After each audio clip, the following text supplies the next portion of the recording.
Welcome to the Confident Homeschool Mom Podcast, a space for moms who look capable on the outside, but feel scattered, depleted, and unsure of themselves inside. I'm Teresa Wiedrick, graduated homeschool mom, certified life coach, and author of Homeschool Mama Self-Care, Nurturing the Nurturer. I started homeschooling for freedom, but by year 3, I was buried under mental load, perfectionistic tendencies, and an invisible pressure to get it right. Everything shifted when I learned to pay attention to what actually worked and rebuild trust in myself. Here's what I've learned after years of homeschooling and coaching homeschool moms. Most homeschool support focuses outward on curriculum, schedules, or methods. My work focuses inward on the woman running it all. Because real homeschool overwhelm rarely has anything to do with the curriculum. It's about the pressure, the perfectionistic tendencies and old scripts that we carry inside as we do this homeschool mom life. I also know that small intentional shifts can change everything when we nurture the nurturer. Before we dive in, if you're feeling stuck or second guessing yourself, I want you to know there is a way to gain clarity and take actionable steps. I'll share how you can do that at the end of the episode. Today, I'm thrilled to be talking with Hilary, a homeschool mom whose story is nothing short of inspiring, or should I say, magic. When we first began coaching, she shared I felt lost in my purpose and community. I was struggling to find grounding in the chaos of life. Over time, she discovered that even small, intentional moments made a big difference. Fun fact, her middle name is Magic. No truer words could describe her energy. Through our work together, Hilary learned to slow down and make time for herself without apology, noticing before the overwhelm built when she needed to say, "Stop, I need to take care of myself." She told me having me on her side, reminding and showing her that ideas and perspective are original, powerful, and relatable, was helpful in finding her own strength and purpose. She said she was able to name her leadership, own her autonomy, and find her rooted life. Now her family is centered around a common purpose of love for education over the checklists. Hilary also found confidence in leading her book club and trusting her inner voice. She said, "I am very happy in how I'm progressing," and that's exactly what we're exploring in this episode. How small intentional shifts, one honest conversation, can help you reconnect with your purpose, your grounding, and your confidence as a homeschool mom. So let me introduce you to Hilary. So good to have you here. I'm so glad you're here. It's wonderful to be here. I missed your face. I know, me too. So let's start at the beginning. So Yeah. I'm looking back on our story together, and I hear certain transformation stories for you, but I really love your leadership words. So we're going to focus in that direction today. But that season in the beginning was where everything looks fine from the outside, but something on the inside feels like it's unraveling or just not quite right. Some of us might describe it as exhaustion or feeling burnt out. But some people might actually describe it as like a low hum of resentment or feeling like you're living someone else's version of life and it doesn't quite feel satisfying. Yeah. I would love for us to go back there for just a moment. What did life look like before you started doing this deeper work on yourself? One of the things I remember saying to you is I felt lost. I couldn't find my footing, which is not like myself. I'm an Enneagram 8. So knowing where I stand in any situation is my gift to the world. I trust my gut. I trust my instincts. And I was struggling finding them. And I knew something had to change. I think I was also in a place where our family had moved and we were living through some renovations. We were in the process of moving co-ops and like trying to find community. So that felt uprooted. And then, yeah, I guess those were the two major points, like the loss of community and the change of just like home structure sent me into a loop. Yeah, that's what I remember too, is you feeling locked. And Yeah. yeah, that's an inevitability when you're moving towns, for sure. that I've Uh-huh. experienced so many times. We did so much traveling too, which was exciting, but also felt like, where's the community? Where's the purpose? And where's the mailbox? All of those things all at the same time. Yes. Like, And on top of that, we were ripping out walls and changing rooms, and things are incomplete. yeah, Yeah. where's the microwave? Yeah. So you're surrounded We by flipped a kitchen. We flipped a kitchen. We changed a living room into a kitchen and the kitchen into a Really? living room. Open space. Yes. I was that lost. is chaos. That is not just lost. That is chaos. I mean, Living through with 3 wonderful kids and a dog and a wonderful supportive husband. I'm glad for him. That lack of kitchen would be next level chaos. Can you describe what it felt like day to day? So you're describing what the picture looked like back then, but how did it feel? Every day was different. There was not a lot of consistency because one day the kitchen table was in one room. And then the next day that room changed and the kitchen table's in the other room. And then we're like that for 2 weeks with our daily morning setup with the kids. And then suddenly we flip into what our actual house is going to look like. You know, you talk about the day to day, part of the day to day, you just never know when a tool is going to make a noise and jump into the learning process. You never know when we're going to change all the furniture around. So it's always a new little experience. Yeah. I don't know. So you're trying to homeschool at the same time all this is going on. Yeah. Dynamic. And what Yeah. do you feel like inside There of was a time we had to leave, like we went to an Airbnb for a week while they were fixing the ceilings. Yeah, I forgot about that too. And we still had to drive like to get to our everyday lessons. Oh, yeah. I survived a lot. You did. And that is actually the common experience that I hear with women. It isn't obviously everybody's flipping their kitchen in the family room. I've not heard that one before. That one sounds challenging. But also that there's so much more going on in life than just the homeschool thing. Even than just moving, there's always other dynamics at play. And I think that sometimes the discussion about homeschool coaching is often a notion that I'm going to help you figure out how to homeschool, but actually it's like how to figure out life and lead your life. Yes. Self-leadership, moving into self-leadership. But before I move in that direction, a discussion on self-leadership, which you are amazing at, what I hear underneath a lot of women carrying is a constant loop that tires them out. And sometimes it's about seeking approval. Sometimes it's about comparison, checking what everyone else is doing, wondering if what they're doing is enough, being enough, showing up correctly enough. And here's what I find interesting about that is that for an Enneagram 8, especially 8s, because 8s are supposed to be the strong ones, right? Uh-huh. Who don't need any approval, thank you very much. And yet even the most powerful among us can get caught in that trap. Absolutely. It's funny you bring that up. That's been a realization in this winter season. First of all, I don't know if you remember, you and I met at Julie Bogart's Free Writer Day Off, her first one a year ago. And then I went again this year.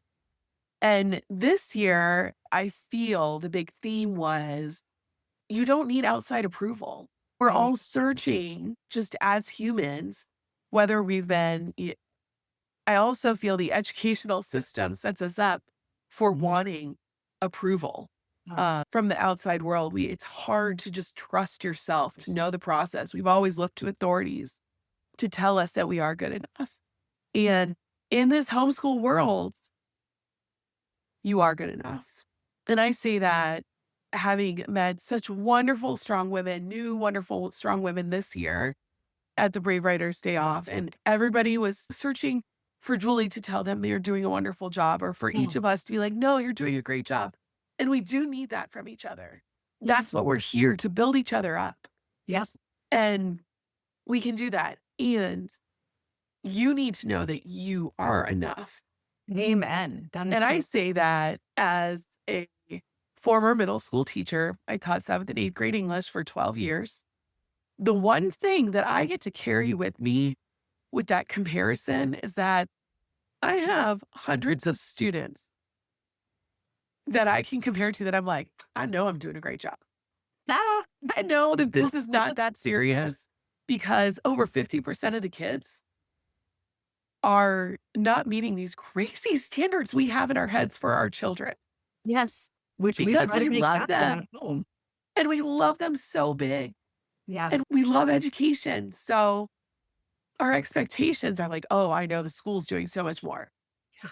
The school's doing the best that they can, and maybe they're doing more things, but the depth for all students is not there. Yes. And I say that from experience. Yeah, boy, do we need to hear that from teachers, from homeschoolers. We do. We need to have that. But also to ask ourselves, like, look at what you're doing. You don't just expect them to go through a bunch of topics or go do a bunch of stuff, but you actually expect them to get it and interact with, and depending on the topic, but you really expect it to really get it. So thank you for sharing that. Because Yeah. And if they don't get it, guess what? We don't move on. So now they don't have holes yes, because they're going to. Your kid can, or you're going to find a way. yes, yeah. Thank you for that. That's so good. That's leadership. That point though that you said about, do you know if you're enough? For me, what I've seen over the course of time is that women are looking for validation outside of themselves. So we compare to the school or to other homeschool moms or home families because we're like, we want to make sure we're doing it right by our children, which completely makes sense. And also, we were never taught, just like you said, from K to 12, really our societal pressures are always oriented toward what do other people think. And you're not asking to go within and say, what do you think? Because it isn't just you fulfilling academic requirements from K to 12 or enabling them to get into a college or something. Also about living a purposeful life. And I say this often, and it could drop heavy sometimes in conversation, but the reality is you got 84 years, or maybe it's 90 or 110, maybe it's 42. We don't know, but you're doing this education thing to enable your kids toward a purposeful life. Yeah. Yep. Right on the head. And if you can if you can enable yourself to lead your own life, then you're going to do that with your kids. We are. Yeah. Yep. You'll feel enough because it is what And it is what it is. Yeah. And nobody's going to love your kids like you. yeah. And nobody has the big, beautiful vision for your life and your family like you. So what cracked You know? this open for you? What was the moment where you see the change there? I remember we were talking about I was headed into a new co-op and I was having feelings about being too much or too I don't want to walk in and take over. I know I have a big personality. Like, where is that balance between being too much and just being who I am? Yeah. And we talked about how leadership is where you are, just setting the example, being strong and knowing who you are, knowing your own strengths and setting boundaries is not a negative. It's a life skill. It doesn't make you a negative person to say no or to say, yes, I will do this. No, I will not do this. You're still a team player by knowing your limits. And I think going into that, we had a deep talk and I later did some deep journaling on what is leadership. And we came to that leadership is you don't need a title. It's within you and it's where you are and leading with your greatest, most beautiful gifts and knowing what those are and sharing them. And okay, so you're in this place where you're starting to explore leadership. Would you have said at the beginning of our conversations that this was the direction you were going, is getting clear on how to lead yourself, lead your life, do something intentional? No, no. I was like, oh, this is where it is. This is who I'm meant to be, which also, if I can share this is the season. People come to me this time of year, every year for the last 4 or 5 years, and they want to know more about homeschooling. And I can tell you, I've had one coffee meetup. I had a text today from somebody. I have a meetup with some moms who are considering homeschooling their 4th and 5th graders on Friday that I'm ready to talk to some friends. And I'm like, I just share my story and what I know. Yeah. And that's my gift to my area and my community and the people around me. I am a secular homeschooler, and there are a lot of people who think that you can only homeschool if you have a religious element, and that's not true. All people can homeschool. And I know people trust in me to give them the facts. Yeah, straight talk. And to share my experience. So already I have 4 meetings to help people. Fuck them. Okay, you're going to move into the coaching domain, which I think doesn't surprise me at all. Leadership. Activating people's lives, bringing them into clarity on what really matters and what to do with their life. Yeah. And not being afraid, I guess, giving a little of that outside approval to help them find it within themselves isn't a bad thing. Because everybody loves some outside approval. It's cheerleading. It's cheerleading. Yes, it's cheerleading. We're all here for different reasons. We all attract or draw different people. We're all drawn to certain storylines. If you want to come have a conversation with me about how to choose spelling curriculum, you're not going to find a really activated, energized person. This is not the primary focus. I would probably tell you that at the end of the day, I would tell you the story that my daughter, who is now in a pre-med program and second degree, and she's also got a business on the side doing copywriting and marketing. She uses Grammarly, and she was not a strong speller, and she would tell you that here. And so I would go, we don't need to talk about spelling curriculum, although All About Spelling was my favorite, to be honest. But nonetheless, I wouldn't be talking about spelling curriculum, but I would be talking about self-leadership and living an aligned life that feels intentional, one that comes from you that really sparks your energy. So we all have different focuses and how we want to approach our life, but we need to go in that direction because that is the cheerleading that everybody wants. Well, and people sense passion. They sense that enthusiasm. And if you're passionate about something, people want to learn from you. Whatever that is. I'm like, I'm not really into science. But if you give me that science teacher who's like super excited about their topic, I'm like, I will listen to you and glean something from here, even though I would never pick up a science book. And for a million, I would not be pre-med because I loved it. Like way big words and scientific. I love it. I love it. But I also love experts. Yes, my son is graduating and his focus is physics, and he notices everything through that realm, which is really a challenge for me sometimes to actually sit with them and really be in it. Because I'm like, wait, what did you talk about? Actually, I'm not really looking for a definition, but when I want to have this conversation. But his teacher, who is retiring this year, absolutely loves this topic. And she has ignited a fire in the class. She just recently did this or was invited to an event, and she's now going to learn to throw clay, much like your mug right there. Throw clay and create different products. And she's got this pie plate, which of course has the number or the oh my goodness. pie. And then she put each of the kids' initials around the center of the pie. It was so amazing. And it is exactly what you just said. Teachers like that inspire energy within other people. People have passion. And so you have this unique passion where you're moving toward, what would you say in your own words? Your sense of leadership. What would you say you're being drawn to right now? Helping others see their own awesome. I don't know, helping others like into right now. It's funny. My mom always said, Hilary, I see you as teaching teachers how to teach. Like sharing that love of education in whatever way. So now it's funny, 10 years ago, I would never have thought it would be in the homeschool world that it's all families, all teachers, all families can be teachers and you can do this. So helping families know that they have it within them. And if it's the right thing, it is not right for everybody. And I want the school system to prevail. And I want what's best for each individual child. I can feel the energy that you have around all these things, and it actually feels like magic.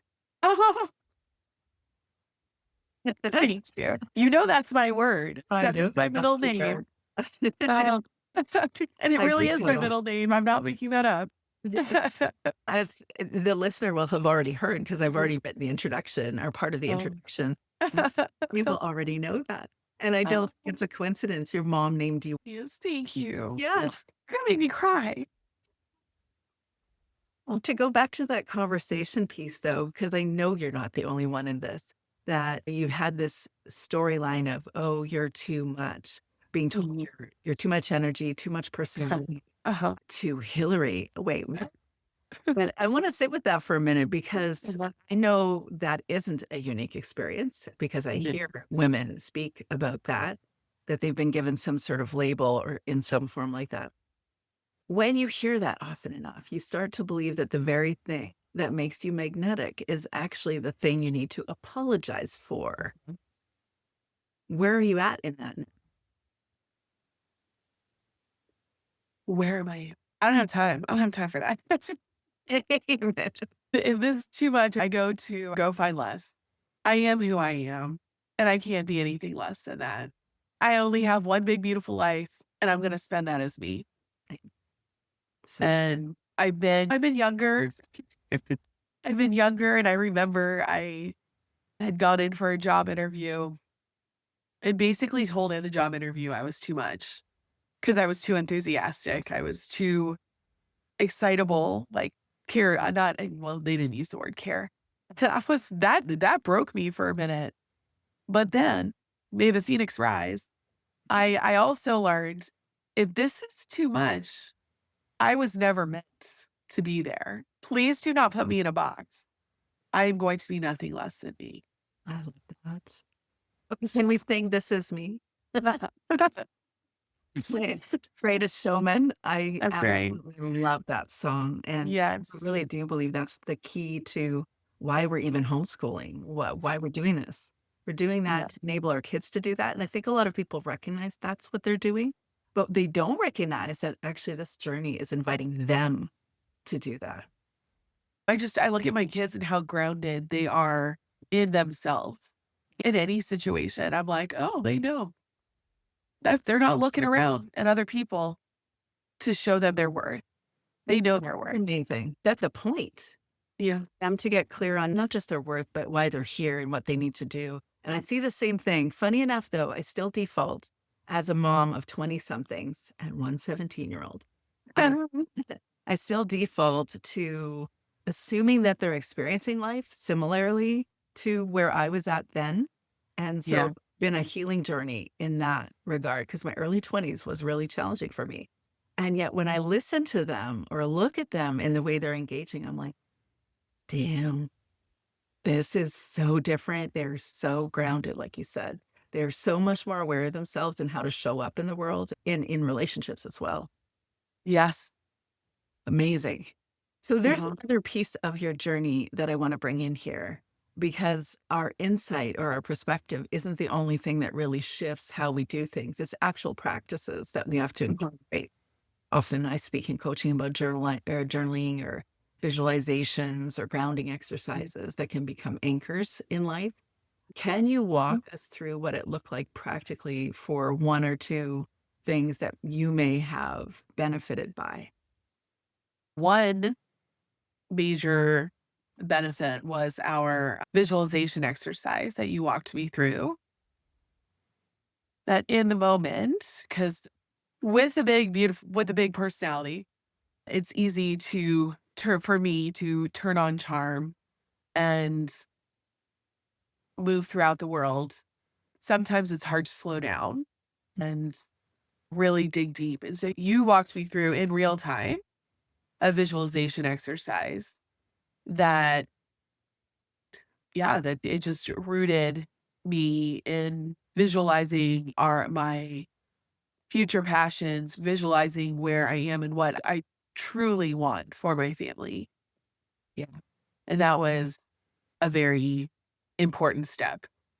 And then reinserting journaling practice, morning journaling practice to find time for myself. Because as a mom of three, it's very easy to lose that independent time. Yeah. In fact, It's impossible. Like, people are trying to find it. I'm like, "Girl, you ain't finding it." It Yeah, doesn't. you gotta make it. You gotta make it. Exactly. They will survive if you spend They 15 will. minutes in the morning without them asking you Mhm. questions. They'll find a way, although there are some kids where there's an exception, but I love that.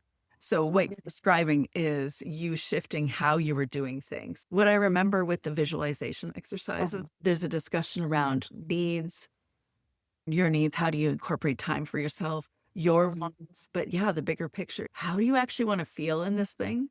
And what do Uh-huh. you want to accomplish over the long term? And yeah, I don't think we spend time more than the first 6 months thinking about homeschooling and our vision for it. And then we don't Mhm. return to what do we really want to do with this? And it's more than just which curriculum.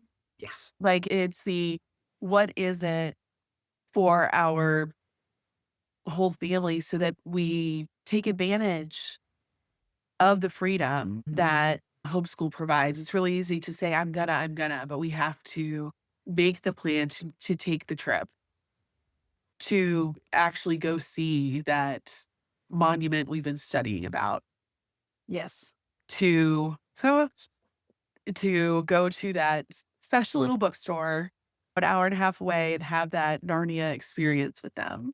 Um, They have that. That sounds we fun. did, we did. So we back to that leadership. In the beginning, I was lacking community, and then over time, and with your help, you gave me, or we worked through finding confidence in the community that was right there in front of me, and trusting in the friends that I was building, and trusting in those friendships.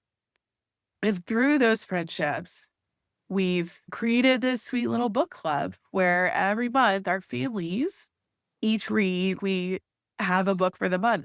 So December was Narnia, January was Redwall. Right now, just finished up Mona Lisa Vanishes, which Yeah. is a nonfiction book. And at the end of the month, the final Friday of the month, we host a book party. And so for Narnia, like, we had fake snow. One of the moms built a lamppost and we brought in Turkish delight and the kids all dressed up and we decorated swords and jumped through a wardrobe, and we just celebrate the book. We don't test on the book. We celebrate reading because that's why we read. And tomorrow, not tomorrow, Friday of this week, we're going to be celebrating the Mona Lisa Vanishes. And my husband, who works with he's in woodworking. He created like the actual size of the Mona Lisa that's on poplar wood. Did you know it's on poplar wood? I Yes. did not know. I've seen it in Yeah. real time, but no, I did Well, not. I have not, but it's on poplar wood. And the reason the Mona Lisa is famous because in 1911 it was stolen and lost for 2 years. So when the man stole this painting, he took it out of the frame and he just walks down the street with this giant, heavy 20, what was it, 21 by 30 poplar wood Wow. with Mona Lisa on it. And so we're going to do a little race with that. That sounds so much fun. And can I just I say, mean, I would absolutely have been at your book club. yeah, bringing literature to life. And one of the cool things with Narnia is that was the gift that kept on giving Wow. because there was a little bookstore an hour and a half from us that we drove. And these people have an actual beautiful wardrobe that we went through, and they had their own little field trip process. And then recently, our local children's theater had a two-person production of Narnia that we got to see that retelling. So we've been Yeah. Oregon and having all those conversations. So we're That's reading amazing. great literature. Oh, yeah. It's amazing because you're obviously doing something that is very memorable for your kids. There's no question they'll lock the stories in. They remember specific things. Turkish delight. That's Yeah. definitely one for my kids. Yeah. The fake Turkish delight, of course. Then also you just being energized doing this thing. You're creating your own community, which I know Yes. is next level, but that's a homeschool mom thing. If you want friends, you go on Facebook, your local Facebook group or homeschool group and say, hey, I've got a kiddo that likes doing this. Would you like to join us doing this thing? And eventually, often, not always, but often, you can find somebody that's interested as well. But you just made it happen and you're fueling your soul by doing this thing that everybody is, yay, magic. You literally brought it. I did completely bring it. It was the people. It's the people who make it happen because they can't do it alone. You can't do these big Yeah. exciting things alone. You have to find your people. Yeah. We all have a role. Everyone has a really important purpose.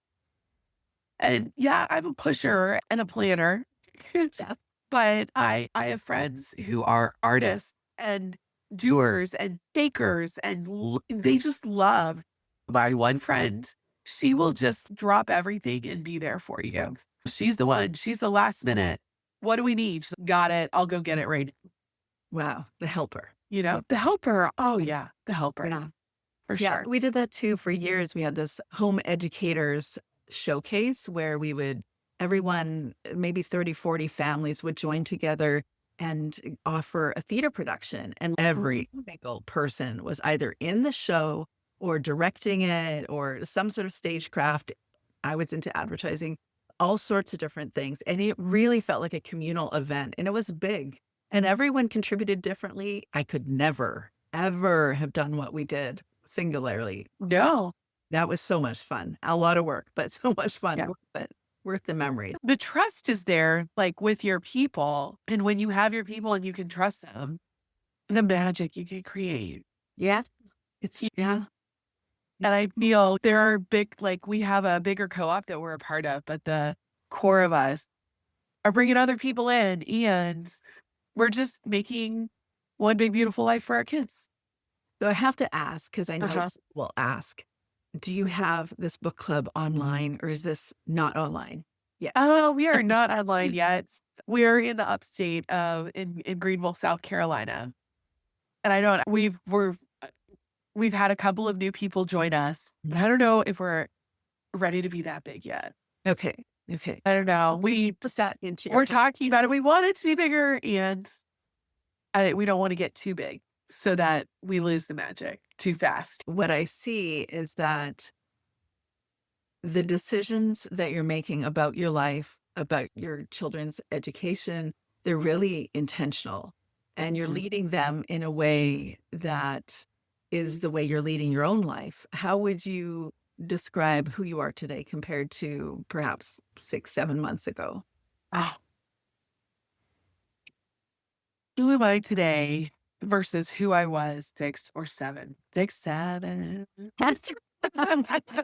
6 or 7 months have ago. to do that because you're like you're a grade 7 teacher. Yes, and with 2 sweet boys who are, oh man, they are 11 and 9. I don't get to say 8 and 10 anymore. They're 11 and 9. That's their life. I feel rooted. I feel confident. I decided on my word of the year, because I can never just pick one. It's do it. Me too. Just do it. You do the thing. Give yourself a permission slip to do the thing. Don't wait for people to give you the okay, which goes back to where we started. We don't need that outside approval. And I feel like that's where I am now.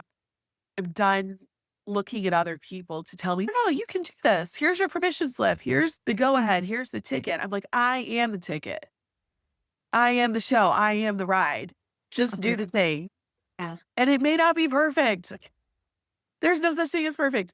It may not be perfect, and it's not going to be perfect. But also, what can you learn from that imperfect but awesome experience to make it better the next time? Do you not just, I'm just going to speak to the listener and just say, you can hear it, right? Your energy is so energetic or fiery or magical, really is. And I am the ride. I'm like, yeah, bring it, because this is your one big, beautiful life. That's it. Cute. Energy. I'm like, oh, that's so good. That is so good. So what do you do when you start to feel a bit off, or when you start to question that? Because this month I'm offering before our Calm the Inner Critic workshop this next Friday. So when this actually airs, it'll be about a month later. But I know that even for those of us that feel confident and certain and clear of our life direction, we had moments where we go, yeah, I'm hitting myself. We all do. I had it last week too. And I've said, when my husband, because he coaches me in those moments, I coach him, he coaches me. And so he came to me and he's, okay, so let's try to get clear on what you need to remember, like what is really true. And I said, that triggered my thoughts on this workshop because it's all about the 4-part framework of thinking the true thoughts. And I was like, okay, so I'm gonna have to tell you something. I am actually doing a workshop on this right here. Just because you're confident, just because you come from a grounded place and you've learned the lessons you've learned, doesn't mean you don't ever have a moment of questioning why you're doing what you're doing. So, what do you do to move back into that place? One, I turned to my people. I turned to my husband. I turned to my girlfriends. I turned to my bestie in Ohio. Man, I wish she lived closer. I wish we lived closer to each other. And we're always like that bestie talk who's seen me in my lowest of lows and my highest of highs. Yeah. She knows my true self. We were just there for each other yesterday. So I'm like, oh, yeah, she needed a pep up. We can just tell each other, hey, this is what I need right now. And we're like, okay, done. Be it just to listen or to talk through a problem without judgment, to offer another way of looking at it.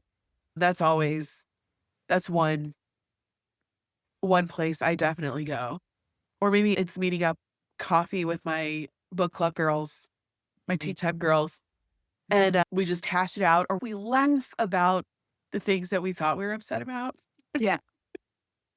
Because laughter is wonderful medicine. And I journal. I sit down sometimes. It's like when it's just too loud in my head, I sit down and I write. You just got to get it on the paper. Because also, if I can get into that stream of consciousness, suddenly I start finding solutions or truth. Like you said, finding my way to truth, you've got to get the junk off the brain. You really do. You really do. Sometimes you need to mirror it back with someone that's outside of the story. Yes. That's important. Or somebody who has learned over 30 years, like my husband, to try to fix things. Because I know this is default setting for a certain person or a certain gender, but the default setting to try to fix things immediately, but rather say, what do you actually need from me? Right. And then move into being a reflector or being a guide back to you. And sometimes you do that. Sometimes you can do that in a journal by yourself. Yep. And just like you said, put it all down and then look at it and go, is that true? Not necessarily. It's your Or feeling. even talking back to yourself. Yeah. In that writing, I find myself, I'll write something down. I'm like, that's not true.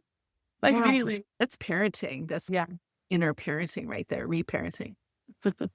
But also just knowing that, like you said, it is a season. It is a time. And believing like the truth when it shows itself to you.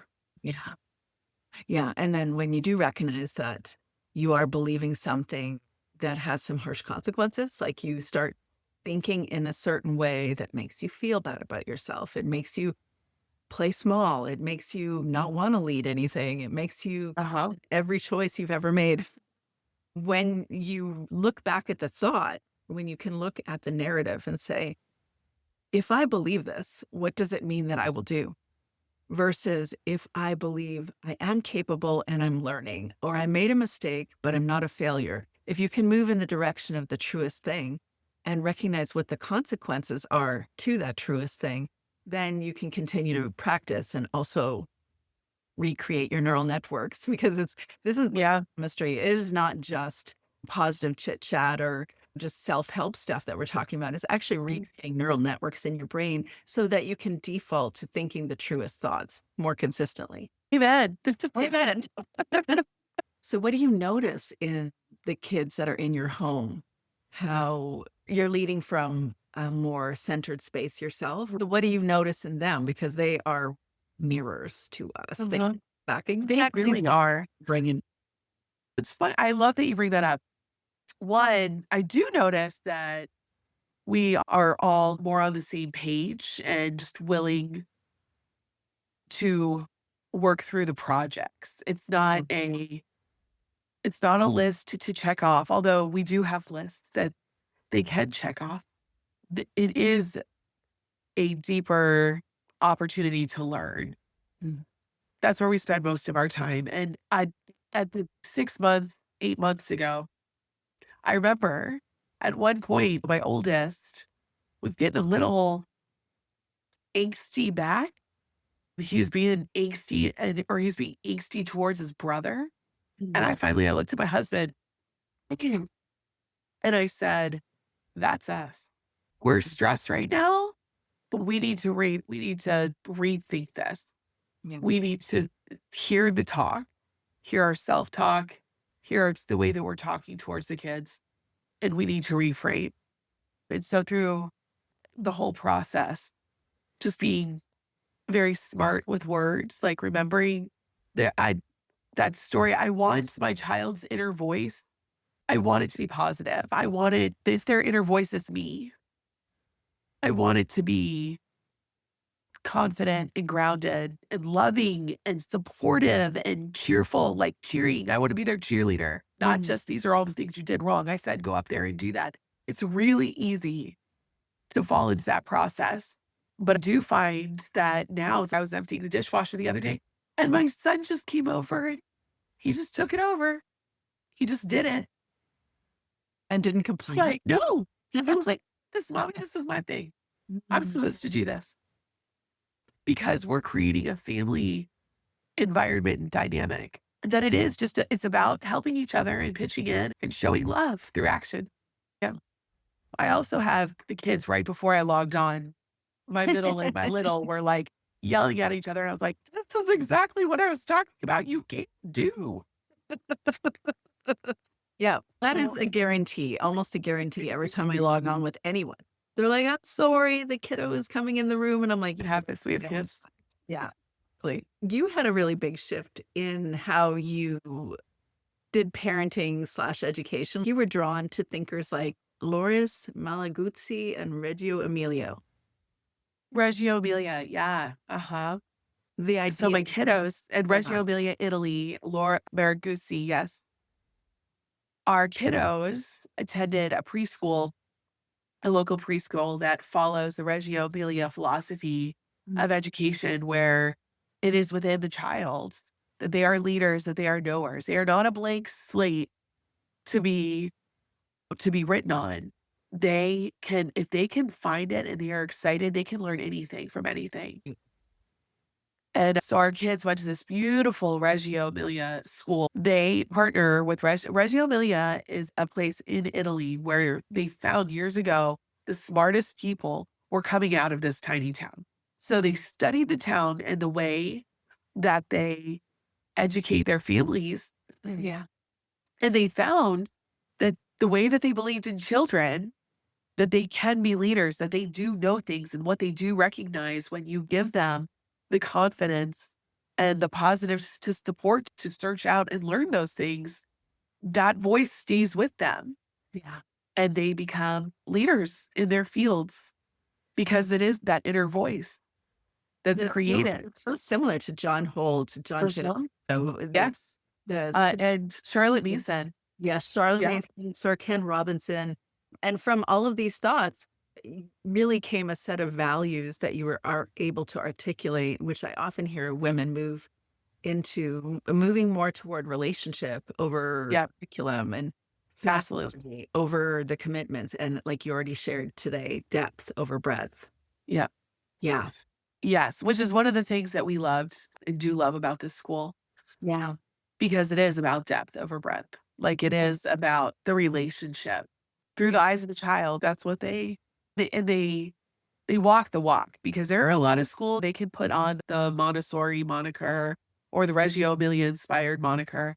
This school wrote letters, handwritten letters before the internet to people in Reggio Emilia to start and learn and grow in this philosophy. For me, when it came time to educate our children, this one was just super obvious to me. My idea of learning, my belief in learning is it's about true learning. It's not about gaining grades or having enough information poured in. I don't care if you're level D by the end of kindergarten as a reader. I do care if you have the skill set to read, if you have that phonemic awareness, that you're on the path to be a lifelong reader.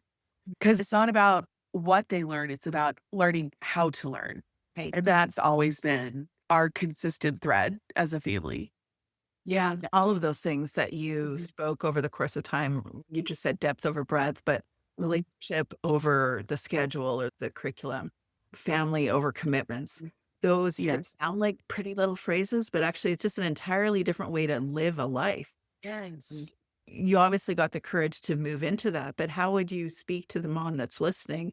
It just doesn't feel the pressure to do things in a conventional way. Part of it is like, what do you have to lose? If you keep doing the same thing and it's not working, it's not going to suddenly work. Definition of insanity. Keep doing the same thing over and over again, expecting a different outcome. Maybe that little voice inside of you is telling you it's time to make a change. This is your kid. My relationship with my kids is more important to me than any grade or, I don't know, like the curriculum that we to finish a curriculum. As a third grader, are we gonna finish that physics? Maybe not, but I do know over the course of time, they know they can come to me with questions. They know we can search out answers together. We live in a world where everything's at your fingertips. Our system has not caught up with our world. And Right. actually, homeschooling is probably a lot closer to the real world. We have this thing in our back pockets for, I don't know, since when was it? When did it come in? The 2000? An Apple product of some sort. My kids asking me when we got a computer because we probably didn't get one when I was a kid. And I'm like, yeah, I did. I had a Tandy EX1000 in grade 8. And it did not have the internet though, because No. this gen and dial-up. I had dial-up when they were babies. Yep. Oh my. The other morning, I just decided to put on You've Got Mail. Oh, Just like for me, I was like, you know what? I want to watch this a little bit. My daughter came in. She came down early.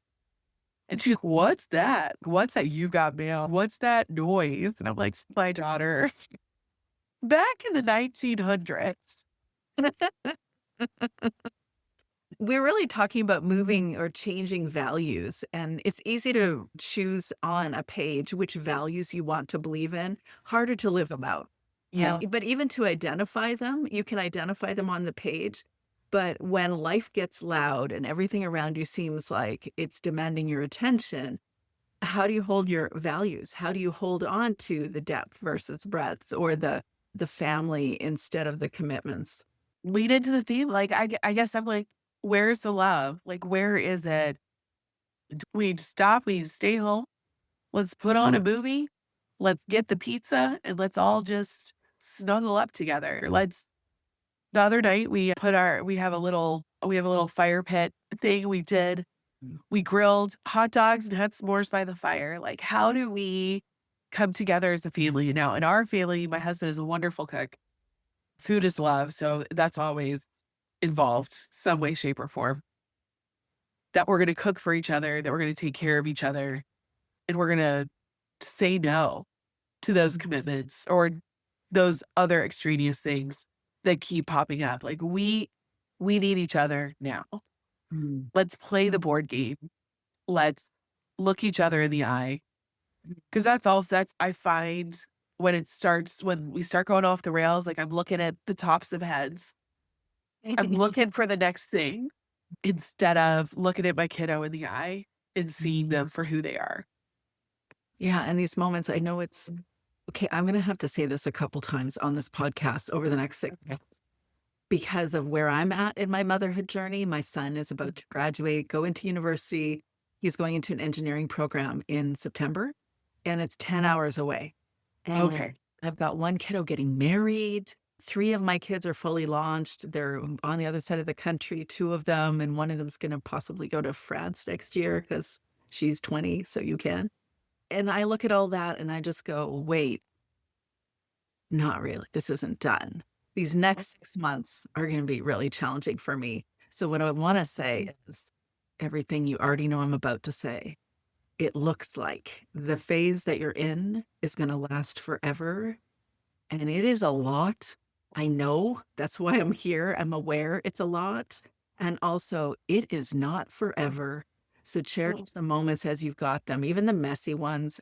Actually, not kidding you. The mudroom, dirty in all of its beautiful glory of too many shoes and stuff all over the place. you're going to look back and say, I wish that was untidy just for a moment to feel like it's being really lived in. This is Mhm. phase, and you're moving into them growing up and never doing the things they're doing again.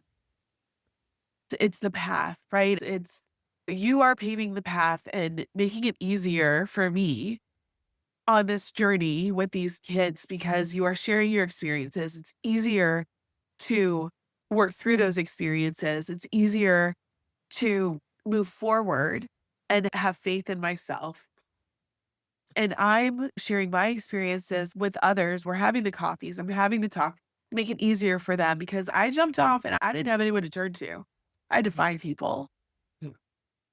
And now, like, I have people and I'm sharing that back. It's just the path where you're going and where you are. Like, we're here for each other. And it makes it, I don't know, it makes it beautiful. It makes it magical. It makes it possible. Because if we don't have kiddos graduating, we don't have kiddos coming in kindergarten, moms feeling like they can do it. Yep. We have to look to each other because every phase is awesome. Yeah. Every phase is awesome. Bring it back to Lego. Everything is cool when you're part of a team. We've been singing that a lot. That's awesome. I love that. Really, again, going back to leadership, like we're all leading. We're all in our home Yes. leading kids. And yet we move into a personal growth space where we start to realize, hey, we're not just helping our kids lead their own lives, we're helping us lead our own life. And so for the woman who is afraid of getting it wrong, because that is a common conversation point, we're afraid of doing it wrong. The one who's been told, and It's just initial feedback. yeah, You're afraid of getting it wrong. No, it's just your first feedback. It's your first go. yeah, It's that first draft. yeah. So you're afraid of getting it wrong, like possibly being told that you're too much and have spent years trying to be less. So what would you say to that mom then who's afraid of getting it wrong, been told you're too much? What would you say to her? Where else do you want to be? Where, if do you want to be less? Here is your permission slip. You can do this. It won't be easy. It won't be perfect. But are you willing to give it a go? Because there's also a lot of good that comes with it. Yeah. There's deeper relationships. There's more time. There's a lot of opportunity in the community to find other people like you, other people who want to spend that time with their kids like you, and you won't fail them because you care. The fact that you're afraid you might fail proves that you will not because you're gonna find a way because mamas find a way. Amen. That's a podcast title right there. Is there one thing that you would want every second guessing, trying her best parent to hold on to in the days when she does feel like she's failing? You're not alone. You're human. You're not alone. And find the truth because that is not truth. That's emotion. Your feelings are not facts. You are human. We all have those moments. And you're doing the hard work. We're coming up to the end of our time together, and I could honestly keep going. And I think everybody can hear that. I can because your energy is so magnetic. I think the listeners can feel it through the screen.